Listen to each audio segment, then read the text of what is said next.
Baru-baru ini terjadi kembali kasus bullying di salah satu institusi ternama di Indonesia. Dan kasus bullyingnya tidak di tataran yang ringan menurut saya, tapi udah di tataran yang berat karena mungkin sudah masuk ke penganiayaan gitu. Nah, kali ini kita akan berdiskusi dengan Arif Mulizar, sarjana ilmu komunikasi, serta master ilmu komunikasi, dan bekerja juga di bagian komunikasi atau public relation di salah satu perusahaan BUMN di Indonesia. Selamat malam, Arif. Malam, udah Rahim. Wah, gimana kabarnya, Arif? Sehat. Alhamdulillah. Nah, Arif, jadi kita mau diskusi terkait dengan yang sedang hangat sekarang, Arif. Udah Ya. tahu kan ya, Arif, terkait dengan kasus bullying yang terjadi di salah satu institusi kemarin? Ya, tahu. Nah, ini mungkin kita ya ulas sedikit lah gitu kan terkait dengan kasusnya. Kan kalau tidak salah si korban ini bukan melaporkan ya, tapi menyebarkan di sosial media kronologisnya, dan bahkan itu sudah terjadi sejak tahun 2012-an lah gitu. Maksudnya bukan baru-baru ini malah, tapi udah lama gitu. Tapi baru diungkap ke publik hari ini begitu, karena si korban merasa tidak diakomodir ketika melaporkan kepada yang berwajib, terus kepada yang lain-lain begitu. Akhirnya berkonsultasi dengan konsultan hukumnya, akhirnya dia menyebarkannya ke publik begitu. Nah, Rif, ini kalau menurut lo sendiri nih, mungkin sebelum masuk ke pertanyaan yang lebih dalam, gimana pandangan lo terkait dengan kasus bullying ini, terutama di institusi tersebut ya? Ya, makasih. Sederhana sih kalau menurut gue ya. Ini kesalahan komunikasi. Ini miskomunikasi. Ini kenapa gue sebut miskomunikasi? Karena ketika orang mikir tentang komunikasi pasti, masa iya masalah sebesar itu disebut miskomunikasi? Ternyata komunikasi itu inti dari banyak masalah gitu. Bahkan root cause analisisnya itu sebuah masalah itu muncul karena miskomunikasi. Komunikasi itu tidak sesederhana tentang lu ngomong A orang anggap B. Gitu. Malah ketika lu ngomong A orang anggap B itu yang bahaya gitu. Sehingga menurut gua suatu peristiwa ini bisa terjadi sekian lama, ini karena miskomunikasi. Karena mungkin menurut si pelaku, si korban ini merasa nggak masalah gitu. Atau mungkin dia merasa ini hal yang wajar, dan gue yakin ini bukan ke si orang ini aja ya, mungkin terjadi ke beberapa orang yang lain. Cuman mungkin tingkatnya berbeda. Bagi si pelaku, ketika dia melakukan A, ternyata respon si B ini seperti ini, dia merasa, nggak apa-apa nih. Dia lakukan terus, bahkan lebih jadinya gitu. Iya. Ketika dia lakukan sesuatu, si B ini memberikan respon yang berbeda, mungkin marah, mungkin langsung mengamuk, atau mungkin langsung mengancam, melaporkan, mungkin tidak akan berkelanjutan. Mungkin sifatnya tidak kontinu. Tapi ini cuma persepsi ya, maksudnya pandangan gue nih terhadap kasus ini karena miskomunikasi aja, bahwa si pelaku dan si korban ini tidak satu frekuensi nih dalam menyikapi permasalahan ini. Oke lah, kalau itu merupakan sebuah, kita tidak bisa menyalahkan iklim organisasi. Menurut gua nih ya, mungkin organisasi itu bondingnya seperti itu gitu. Iya. Gitu.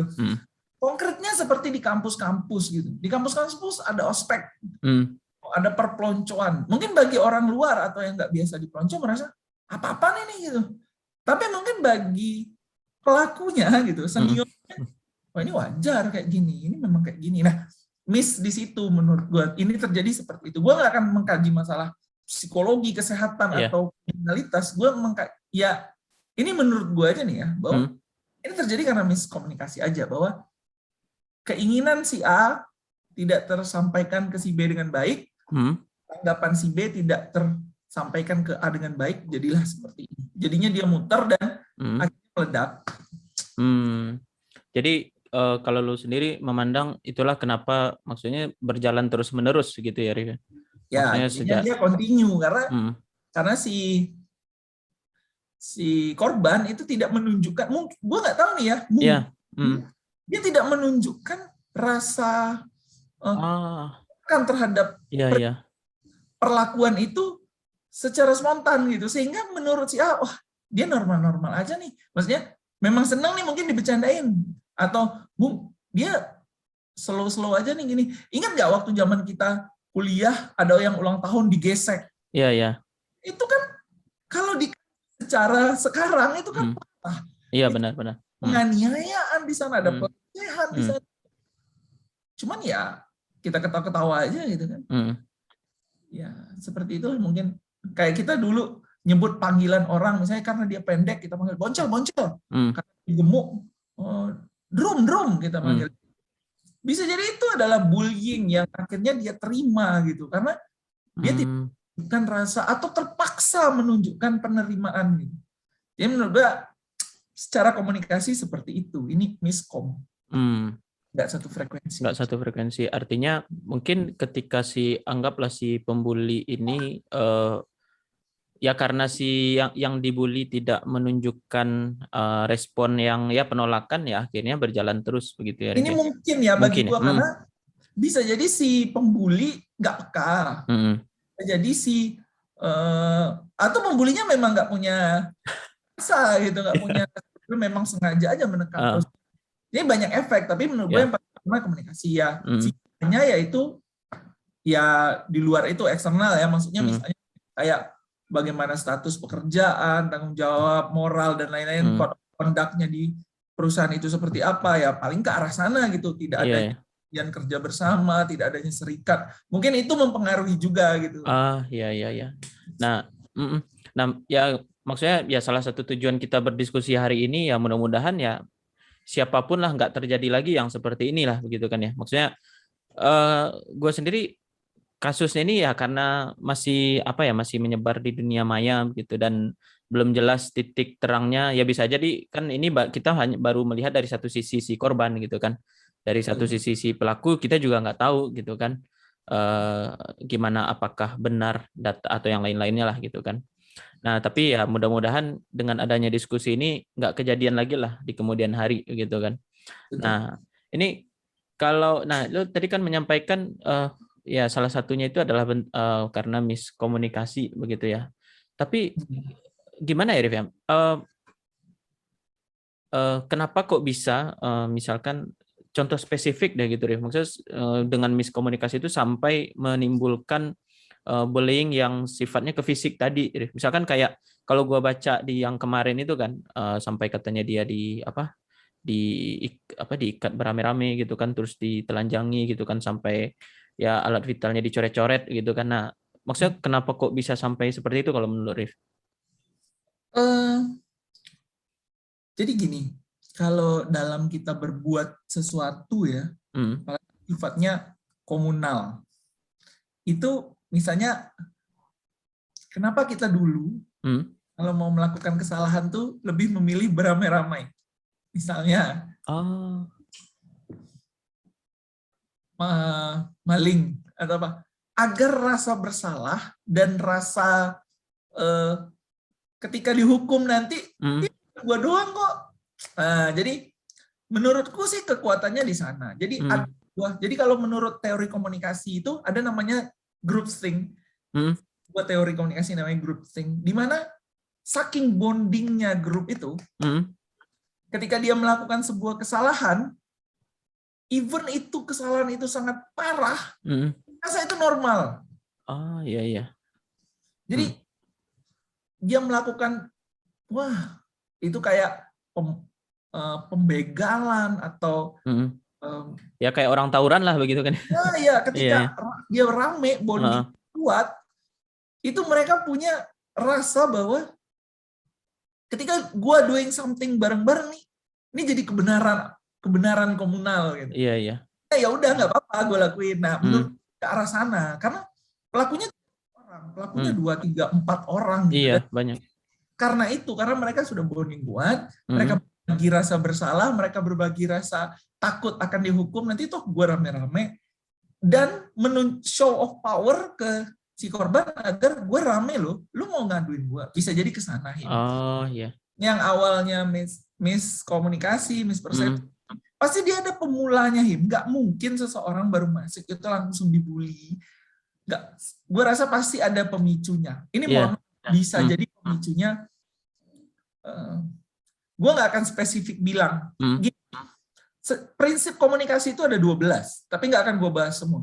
Gue bahas beberapa aja. Nih, yang pertama nih ya, semua perilaku manusia itu memiliki potensi komunikasi. Semua perilaku ya, even dia diam, even cara dia berpakaian, cara dia berbicara, cara dia berjalan, itu komunikasi semua ya. Nah, kumpulan dari sign-sign itu yang pada tubuh seseorang nanti akan disimpulkan oleh orang. Oh, dia pemarah. Oh, dia suka bercanda. Oh, dia melambai. Oh, dia gay. Oh, dia semua bisa disimpulkan. Jadi dia anak manja, dia anak yang pemalas. Semua itu karena pesan yang disampaikan lewat yang tadi, semua hal yang berbau, baik itu real atau artifisial, itu semua terkumpul jadi satu penilaian yang mungkin berdampak pada pembulian itu. Contoh konkret nih, zaman kita sekolah, ada guru. Pasti kita punya satu guru di sekolah yang kita bully bareng-bareng sama teman. Mungkin kita nggak boleh langsung, tapi jadi di belakang diomongin. Karena misalnya si bapak ngomongnya gimana, terus cara dia, ya pasti kita bully kan. Jadi menurutku sih gitu, Jadi karena kelompok ini sudah terlalu lama bersama, mungkin bondingnya sudah kuat, ada normalisasi perilaku menyimpang atau sebuah kejahatan itu mereka lakukan, dan pancing oleh distimulus oleh si korban. Oh iya. Gue nggak tahu nih apa, cuma pasti ada, nggak mungkin. Iya benar sih. Mohon maaf nih, kayak gue masuk maksud gue masuk sebuah instansi, nanti di blur ya. Kalau gue masuk itu, belum tentu sih mereka itu akan memperlakukan gue sama dengan si korban. Nah, seperti itu, ya logis. Berpikirnya seperti itu kalau gue, Iya sih, iya. Ya ibaratkan ya nggak mungkin lah, misalkan tiba-tiba kita masuk, tiba-tiba langsung dibully. Soalnya gue hampir nggak menemukan sih, maksudnya hampir nggak menemukan maksudnya di dunia kerja lah gitu kan, yang pembulian sampai seperti itu gitu. Kalau di universitas oke lah gitu kan, kalau ospek oke lah mungkin, tapi nggak sampai separah itu juga. Tapi kok bisa gitu kan sampai separah itu gitu kan. Nah ini kalau misalkan ke depannya nih, Rif, menurut lo sendiri cara mengantisipasinya jika ada yang seperti itu gimana, Rif? Misalkan ya baru masuk. Bagi siapa nih? Bagi kita yang akan jadi korban atau gue sebagai pihak yang melihat nih? Mungkin pertama sebagai korban.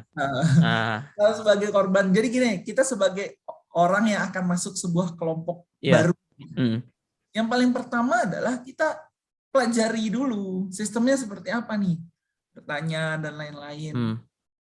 Ketika memang kita melihat lingkungan ini memiliki budaya seperti itu, kalau kita tidak terima, sampaikan.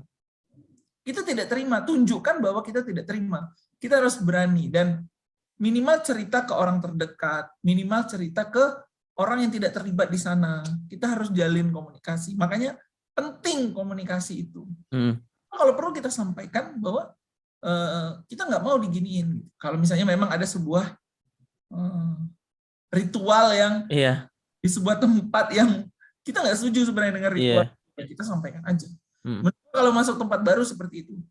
Tapi selagi itu hal yang umum, contoh, karena kita baru, terus senior, baru-baru kopi, bahwa kita harus bikinin kopi nih buat senior, tapi memang itu kebiasaan dan semua orang pun oh ya memang kayak gitu tuh kebiasaannya. Oh ya udah. Kita sebisa kita untuk agar mendapat penerimaan gitu kan. Social license to join this group gitu. Jadi mungkin secara kontrak kita sudah dikontrak perusahaan, tapi secara license sosialnya kan belum nih ya. Mungkin kita dengan traktir kopi, atau ada yang ulang tahun kita harus kasih kado, kita kasih kado. Ya kita ikutin selagi tidak merugikan kita dan tidak memberatkan kita. Mulai belajar untuk menerima atau menurunkan ego. Kalau untuk kita yang di luar dan kita mengetahui ada seperti itu, penting juga rasanya kita untuk saling mengingatkan atau melaporkan. Nah, disitulah pentingnya menurut gue di dunia kerja ya, khususnya di perusahaan, pentingnya ada atau pentingnya ada perjanjian kerja bersama. Apa aja nih pelanggaran, apa aja nih etika yang harus dijaga, tata nilai perusahaannya apa nih. Ketika ada orang melakukan ini, wah ini bertentangan dengan tata nilai perusahaan kita, boleh kita bantah. Jadi lebih aware aja kalau mau masuk tempat baru, kita melihat lingkungannya seperti apa. Cuma yang kalau mengenai kasus yang terjadi hari ini, gue sebenarnya agak penasaran juga sih, apakah itu terjadi pada dia sendiri gitu, atau memang kalau misalkan itu untuk anak baru, kemungkinan ya rame-rame pasti kan, maksudnya korbannya rame lah begitu kan ya. Maksudnya nggak satu atau dua orang lah begitu kan. Tapi ini ya maksud kalau yang gue lihat baru satu orang ini gitu kan, dan ya udah berjalan lama gitu. Ibaratkan kalau sekarang dia udah bukan anak baru lagi, mungkin udah ada anak baru di bawah dia lagi gitu kan. Nah itu dia. Gue mungkin apa ya? Mungkin ini udah sebenarnya bukan kayak bullying dari senior ke junior, tapi mungkin lebih kayak ya permasalahan antara sekelompok orang atau satu orang dengan yang lainnya gitu ya. Ya bisa jadi. Jadi ini sudah person gitu kan. Ini udah melekat ke gitu. Cuma ya karena kita nggak tahu detailnya gimana, nanti kita tunggulah gimana gitu kan. Nah tadi seperti yang lu sampaikan Rif, bahwa ketika kita mau masuk ke satu perusahaan gitu, memang kita sudah diterima kontraknya gitu kan, atau udah ada SK-nya lah begitu kan, tetapi lingkungannya belum gitu kan, dan lingkungan itu nggak ada kontraknya gitu kan ya. Nah tadi lo juga menyampaikan bahwa untuk ya dapat diterima ya kita tentu harus mempelajarinya begitu ya, mempelajarinya. Dan sebenarnya, nah kalau menurut lo sendiri gimana ya, di awal mungkin anggaplah kita nggak mempelajarinya dengan baik, tapi kita udah terjun nih, maksudnya udah kecemplung nih di situ gitu kan, dan iklimnya di sana itu memang benar-benar negatif semua lah gitu. Nah ini kalau menurut pendapat lu apa yang mesti kita lakukan nih? Itu tergantung kita kalau kita bertahan gitu, kita jadi influencer, jadi leader gitu kan. What is today's big challenge? To lead or be lead gitu kan. Jadi kalau lu nggak mau dipimpin ya lu mimpin. Kalau lu mau ikut itu lu nggak bisa mimpin orang, lu nggak bisa bentuk iklim itu berubah sesuai keinginan lu cabut. Gue sih gitu kalau prinsip gue ya. Gue kita masuk sebuah lingkungan kerja apapun itu, even itu pertemanan, circle kalau kata anak-anak zaman sekarang. Kalau kita nggak nyaman dengan circle itu, kita nggak bisa mengubah konsep circle itu seperti apa yang kita setujui dengan diri kita, ya kita keluar. Kecuali kita bisa menerima, kita bisa menyerap, bisa ya udahlah gitu. Nah, ya udah, enjoy your life. Cuman tapi ketika lu merasa ini nggak sehat banget nih, ini gue nggak nyaman banget nih di sini, ya udah lu keluar kalau lu nggak. Cuma kalau lu sanggup, lu tahan. Jadi kayak spons aja, lu serap semua.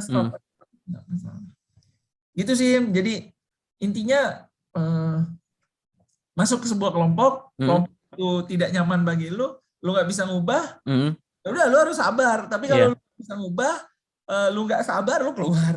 Nah iya. Soalnya ya maksudnya kita hidup di zaman sekarang ya manusia merdeka lah semuanya gitu kan, maksudnya ya nggak ada lagi yang namanya perbudakan lah begitu kan, maksudnya ya kalau misalkan ya gue nggak tahu sih apakah si korban ini punya mental health atau mental illness atau apa gitu kan, yang mungkin kita nggak tahu gitu kan. Tapi ya mungkin untuk teman-teman yang mungkin berada di kondisi tersebut, ya kalau memang sanggup sabar ya sabar gitu kan, tapi kalau memang nggak sanggup ya mending keluar begitu kan. Karena Dan berani speak up. Nah, ya. Bisa speak up di channel ini mungkin bisa. Maksudnya gini, ini banyak kejadian nih. Sempat diskusi nih sama beberapa teman. Ya. Dosen ke mahasiswa. Banyak mungkin, kita nggak tahu. Iya. Atau bos ke karyawan. Ini baru senior ke junior gitu. Ya banyak lagi tipe bullying. Cuman nggak mau speak up karena ada teori komunikasi namanya spiral of silence. Jadi karena dia merasa dia nggak akan didengar, dia nggak ngomong. Karena dia kelompok minoritas nih. Minoritas ini nggak bakal didengar nih bos. Jadi gue udahlah diam aja. Nah ini jangan. Sekarang speak up aja. Minimal update tulisan anonim gitu atau komen di sini gitu. Ya bebas aja. Yang harus berani speak up teman-teman. Iya sih. Ya. Lu sendiri. Gini, pernah mengalami seperti itu, Him? Kapan itu, Rif? Di dunia kerja? Nggak mungkin kayaknya. Ya, di SMP. Oh, di SMP, oke. Gue SMP, gue diperas. Jadi gini, waktu gue baru masuk SMP tuh ada segerombolan senior dan teman gue juga gitu. Maksudnya satu angkatan, tapi memang dia nggak teman dekat lah gitu ya. Dia nggak naik kelas gitu. Tiap hari tuh minta duit 500. Karena gue merasa 500 itu waktu itu ya udahlah gitu kan. Lama-lama gue sadar kalau gue kumpulin 500 gue dalam sampai hari Sabtu itu gue udah dapat 3.500. Iya. Dong akhirnya gue melakukan. Nah, dan itu sempat 2 bulan gue menyumbang gitu kan. Terus 500 gue sadar, kalau gue tabung gede nih. Ya akhirnya gue terlepas habis itu gue akan bermasalah dengan guru dan lain-lain, gue nggak peduli, yang penting lawan aja dulu gitu. Ya intinya harus berani lah, resiko nanti hadapin. Yang penting lawan dulu aja. Tapi nih selagi itu masih bisa kamu tahan kebaikanmu misalnya demi pekerjaan dan lain-lain, selagi itu masih bisa ditahan ya tahan aja dulu. Kalau lu kuat, tapi kalau kuat ya harus speak up. Nah itu dia. Nggak bisa nyalain si korban yang hampir 8 tahun, 9 tahun jadi korban. Mungkin dia baru beraninya sekarang gitu. Mungkin dia baru dapat supportnya sekarang untuk berani. Itu pentingnya kita aware ke teman. Ya mungkin basa-basi kayak lu ngapain? Nah seperti itu tuh penting gitu. Lihat dengan mukanya murung atau apa itu tuh kita harus mulai lebih aware dengan teman-teman. Dan lingkungan. Bisa jadi di rumah tangga, ada istri-istri yang karena nggak mau dinilai buruk sama teman-temannya, nggak mau menceritakan gitu kan. Ternyata rumah tangganya tuh nggak bahagia. Misalnya suaminya suka suka pokoknya nggak peduli, nggak memberikan nafkah lahir batin mungkin. Cuman malu diketahui orang nanti, aduh malu dong, gue sampai iya karena tersiksa. Benar. Menurutku tapi kalau menurut rekan-rekan bahwa itu pilihan terbaik untuk hidup itu pilihan gitu. Itu pilihan, benar sih. Dari seorang seorang manusia biasa inilah gitu. Iya. Nah ini Rif, kalau misalkan kadang ya seperti yang lo sampaikan tadi, ya kita baru masuk perusahaan itu, diterima perusahaan ada kontraknya, tapi lingkungannya kan nggak ada kontraknya gitu kan. Dan menurut lo sendiri nih, batasan apa yang menjadi ibaratkan ini normal gitu, dan ini nggak normal gitu. Menurut lo sendiri apa batasannya, Rif? Atau misalkan gini, ketika disuruh bikin kopi, lu anak baru, mau nggak? Kalau memang itu menjadi kayak ritual atau kayak mana nih kopinya si Arif nih gitu kan? Kita belum pernah nyobain. Berarti kan konsepnya nih. Ya udah, gue santai aja. Tapi selagi itu tidak melanggar norma-norma ya, norma kesopanan, norma susila, norma agama, gue nggak masalah. Misalnya kayak mana nih kita sekarang minum minuman keras gitu. Misalnya nih wajib, gue nggak mau karena gue norma agama gue dilanggar di sana. Iya. Atau misalnya harus lari bugil keliling, norma etika susilaan gue dilanggar, jadi gue nggak mau. Jadi lagi tidak melanggar norma, selagi yang biasa, kalau bahasa Minangnya masih biasa-biasa, kan nggak masalah. Selagi gue sempat baca ya, ada kayak perusahaan yang apabila karyawannya tidak mencapai target, disuruh makan pare mentah. Oh ya, pernah. Ya, dulu pernah. Ada, gue pernah baca nih. Ya kalau gue di posisi itu nggak masalah, pare ya udah. Iya. Nggak masalah. Atau suruh push up 20. Ya nggak masalah, push up aja. Ya itu pribadi sih. Iya. Tapi ya mungkin kita perlu cek lagi konteksnya apa gitu kan. Maksudnya gimana ya? Kalau misalkan konteksnya misalkan kayak gue nggak tahu, mungkin bondingnya makan pare tadi itu mungkin bondingnya seperti itu gitu kan ya, kita nggak tahu begitu kan, bondingnya mungkin push up atau ya kita nggak tahu, kembali lagi ke culture-nya masing-masing ya, berbeda-beda begitu kan ya. Tetapi memang jika itu sudah mengarah ke apa ya, ya udah melanggar norma-norma tadi begitu kan, bahkan mungkin sudah sampai ke fisik, ya itu udah pantas untuk dilawan. Ya mungkin lawannya kalau misalkan nggak kuat secara fisik ya dengan bicara gitu kan, bicara dengan siapapun gitu kan yang ada di perusahaan atau di lingkungan kerja. Cuma yang menariknya jika misalkan di perusahaan nggak mendukung untuk itu gitu, maksudnya gue korban nih, gue udah ya gue kena lah seperti itu gitu kan. Gue ngomong ke atasan tapi nggak digubris, gue ngomong ke atau bagian HR-nya nggak digubris juga, atau mungkin gue email ke pimpinan juga nggak digubris. Menurut lo apa yang mesti dilakukan? Sementara gue udah nggak tahan nih. Lapor kan kita punya kementerian ya. Oh iya. Dinas Tenaga Kerja. Dinas Tenaga Kerja ya. Iya, itu bisa dibawa ke hubungan industrial. Yang kita harus paham. Jadi salah seorang teman gue dilarang pakai kerudung ya di perusahaan. Oh, itu parah. Jadi gue langsung aja ke PHI, hubungan industrial. Iya. Ya nggak masalah. Kalau tidak bisa dibicarakan baik-baik ya, Pak saya bawa ya. Walaupun risikonya nanti kamu akan dipecat, kamu nggak masalah ya. Lawan aja dulu, lawan. Tunjukkan bahwa ini perlawanan. Benar sih kan. Ya apapun yang dibuat ya risikonya ada juga gitu. Jika kita diam ya risikonya kesabaran kita diuji gitu kan. Ya kalau misalkan kalau dia sudah mengarah ke fisik, melanggar norma-norma yang lain ya ya efeknya ya ke kitanya gitu kan. Nah, cuma kalau misalkan kita bicara ya risikonya seperti itu gitu kan.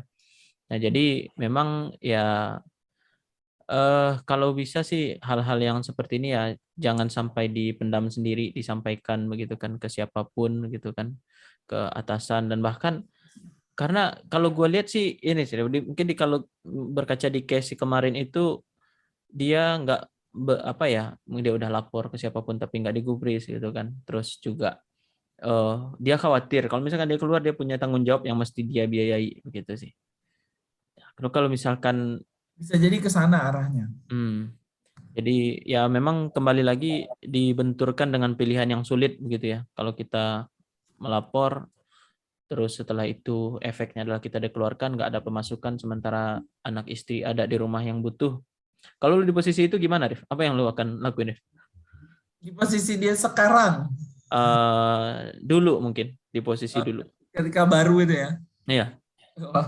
Maksudnya lu punya keluarga nih gitu kan, yang kalau lu berhenti dari kerjaan itu, ya lu anak istri nggak makan. Oh ya, makanya ya itu kan menjadi faktor pendorong nih. Untuk menahan itu ya. Ini nggak masalah. Mungkin akan gue tahan aja. Gue nggak tahan misalnya, sebenarnya gue udah nggak sanggup. Cuman ini kalau gue berhenti ini ya udah gue tahan aja. Tapi minimal lu sambil cari-cari kerjaan yang baru juga kan?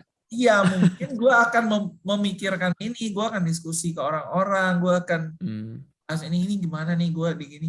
Minimal gue akan mencoba untuk melaporkan ke pihak-pihak yang berwajib gitu untuk mengurus ini gitu. Dan ketika gue harus dipecat itu ya itu resiko gue karena gue udah nggak. Tapi kalau selagi masih gue tahan, ya udah gitu. Makanya gue agak unik gitu ketika ada orang yang sudah sangat tidak tahan katanya dari dulu tapi ditahan, ya kan? Kalau dia tahan dari dulu harusnya ya normalisasi, sekarang ya dia tahan. Cuman kalau sudah menumpuk ya wajar lah. Iya sih. Harus tahu posisi. Jadi gini, kalau gue melakukan A, makanya penting itu gue bilang tadi, PKB, perjanjian kerja bersama, kontrak itu penting. Ketika gue melakukan A, hukumannya. Ketika gue melakukan B, apa hukuman? Kita tuh udah harus tahu. Jadi di perusahaan, misalnya gini nih, kalau gue gondrong di perusahaan gue, boleh nggak? Itu banyak yang nanya, Bang, boleh gondrong nggak? Boleh. Boleh, katanya. Ada larangan. Baca. Ada nggak di sana larangan gondrong? Ada. Boleh aja. Silakan, mau gondrong, mau apa, botak, silakan. Karena ada di sana. Bang, boleh nggak gue mendukung sebuah partai politik? Boleh. Cuman tidak kamu tampilkan, tidak kamu tunjukkan bahwa kamu mendukung partai politik secara terang-terangan.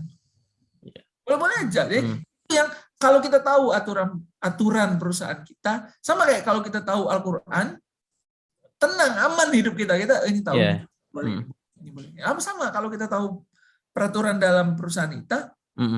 Jadi kalau gue laporin ini nggak masalah. Oh, ini boleh. Jadi punya power lah gitu. Kalau makanya masalah tadi kan komunikasi tadi. Jadi perlu.